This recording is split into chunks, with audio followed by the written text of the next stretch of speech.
যেভাবে ঘটনা চলছে তাতে আমাদের স্পষ্ট ধারণা এবং এদেশের মানুষ এটাই বিশ্বাস করে রাতের ভোটে নির্বাচিত সরকার এই সমস্ত ধর্ষক লম্পটদেরকে লালন পালন করে ক্ষমতায় টিকে থাকতে চায়।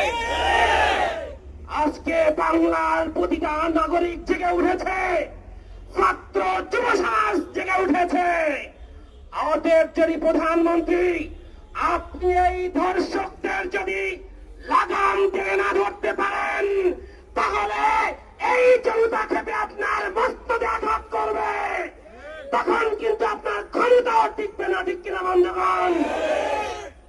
আজকে আমরা স্পষ্ট বলতে চাই, সারা বাংলাদেশের টেকনাফ থেকে তেঁতুলিয়া আজকে ধর্ষণের বিরুদ্ধে ফুঁসে উঠেছে। এই সমস্ত ধর্ষকদের কারা পোষণ করে তাদেরকে আগে খুঁজে বের করতে হবে। আন্দোলন দমনের জন্য শুধু 2-4টা চেষ্টা ধর্ষককে গ্রেপ্তার করলে এই ধর্ষণ কমবে না। ঠিক কিনা বন্ধুগণ? আজকে ধর্ষকদের কারা পোষণ করে সেই লিডারদেরকে খুঁজে বের করতে হবে, তাদের বীজ দাঁত উপড়ে ফেলতে হবে, তাহলে এই ধর্ষণ বাংলাদেশ থেকে কমবে। ঠিক কিনা বন্ধুগণ? আমরা সম্প্রতি সময় দেখেছি বাজার দর, নিত্য প্রয়োজনীয় দ্রব্যের বাজার দর লাগামহীন ভাবে বেড়েই চলছে, কিন্তু সরকারের ন্যূনতম এই দিকে কোনো নজর নেই। দেশে কোনো সরকার আছে বলতে মনে হয় না। তাই আমরা স্পষ্ট ভাষায় বলতে চাই, আমরা এদেশের মানুষ ভাতের জন্য, অন্যের জন্য তারা যুদ্ধ করেছে, দেশ স্বাধীন করেছে। মানুষের পিঠ যদি দেয়ালে ঠেকে যায় তাহলে মানুষ আর অন্য কিছুর দিকে তাকাবে না, তখন একটা আন্দোলনে ঝাঁপিয়ে পড়বে, সেটা হলো এই সরকারের বিরুদ্ধে খেলা আন্দোলন। ঠিক কিনা বন্ধুগণ? আজকে আমরা স্পষ্ট ভাষায় বলতে চাই, মাননীয় প্রধানমন্ত্রী আপনি আপনার এই আওয়ামী, ছাত্রলীগ, যুবলীগকে লাগাম টেনে দেন, না হলে এই তারাই আপনার যে যা কিছু আছে ক্ষমতার মস্তক থেকে তারাই আপনাকে নামানোর জন্য কাল হবে।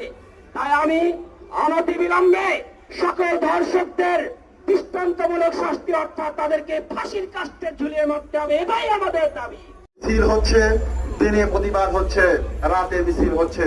আমরা কার কাছে দাবি জানাচ্ছি? আজকে যার কাছে আমরা দাবি জানাচ্ছি তারাই আজকে রক্ষক ভক্ষকের ভূমিকা পালন করতেছে। আজকে বাংলাদেশের ছাত্রলীগ ধর্ষক, বাংলাদেশের যুবলীগ ধর্ষক, বাংলাদেশের কৃষক লীগ ধর্ষক, বাংলাদেশের আওয়ামী লীগ ধর্ষক, বাংলাদেশের সচিবরা ধর্ষক, এবং বাংলাদেশের অনেক ক্ষেত্রে এমপি মন্ত্রীরা পর্যন্ত এই কাজের সাথে সরাসরি যুক্ত। কথা ঠিক। আজকে আমরা কার কাছে বিচার চাইব? গতকালকে যে ঘটনাটা ভাইরাল হয়েছে, নোয়াখালীর ক্লাসপুরের যে ঘটনা, এই ঘটনা গত 32 ডেজ আগে, 32 দিন আগের ঘটনা গতকালকে আমাদের সামনে প্রকাশিত হয়েছে। তাহলে বাংলাদেশের পুলিশ কি করে? আমাদের প্রশ্ন, বাংলাদেশের পুলিশ কি করে? বাংলাদেশের গোয়েন্দা সংস্থা কি করে? বাংলাদেশের আইন শৃঙ্খলায় নিয়োজিত যারা রয়েছেন, যারা বাংলাদেশের মানুষের অর্থের মাধ্যমে পরিচালিত, তারা তাদের কি দায়িত্ব পালন করে আমাদের বর্তমান প্রশাসনের কাছে প্রশ্ন করে দিচ্ছে। যেখানে বাংলাদেশের মানুষের নিরাপত্তার দায়িত্বে যারা নিয়োজিত রয়েছে, আজকে তাদের কাছে প্রশ্ন হলো, আপনারা যদি আপনাদের এই দায়িত্ব পালন না করেন তাহলে বাংলাদেশের দায়িত্ব ছেড়ে দেন। কথা ঠিক কিনা বন্ধুগণ? আমরা এর আগে দেখেছি বাংলাদেশকে সংস্কার করার জন্য বাংলাদেশের শিক্ষার্থীরা রাজপথে নেমে এসেছিল।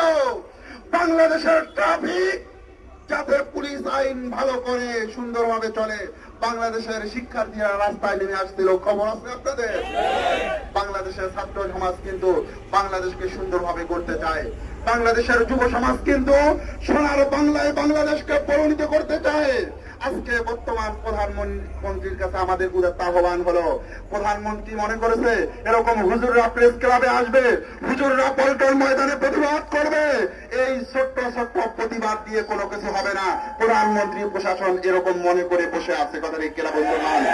আমরা স্পষ্ট বলছি, ফজলুল করিম রহমতুল্লাহ আলাইহির উত্তরসূরিরা বাংলাদেশের টেকনাফ থেকে নদীয়া পর্যন্ত টিকে আছে। আমাদের রক্তকে আল্লাহর পথে বিসর্জন দেওয়ার জন্য, বাংলাদেশের মানুষের জন্য বিসর্জনের জন্য প্রস্তুত রয়েছে। বাংলাদেশের মানুষ হয়তো ইতিহাস জানে, আমাদের পাশে এরকম করে 1991 সালের যে স্বৈরাচার বিরোধী আন্দোলন বাংলাদেশে হয়েছিল, সরকার উৎখাত হয়েছিল, আমরা মনে করি বাংলাদেশের যুব সমাজ, বাংলাদেশের ছাত্র সমাজ গড়ে উঠেছে। সারা বাংলাদেশের টেকনাফ থেকে দলীয় পর্যন্ত বাংলাদেশের মানুষের এই সরকারকে রাষ্ট্র ক্ষমতায় দেখতে চায় না। এই প্রশাসনের নেতৃত্ব আমরা আর মানতে পারছি না। প্রশাসন 32 দিন আগের ঘটনা, গতকালকে একজনকে 2জনকে পুলিশ গ্রেফতার করেছে। আজকে বাংলাদেশের সকল যে নাজুক পরিস্থিতি চলছে, এই নাজুক পরিস্থিতি উত্তরণের জন্য আমাদেরকে জাতীয়ভাবে আন্দোলন করতে হবে, সংগ্রাম করতে হবে। বাংলাদেশের এই অবস্থার পরিবর্তন ঘটাতে হবে ইনশাআল্লাহ। সকলকে আন্দোলন সংগ্রাম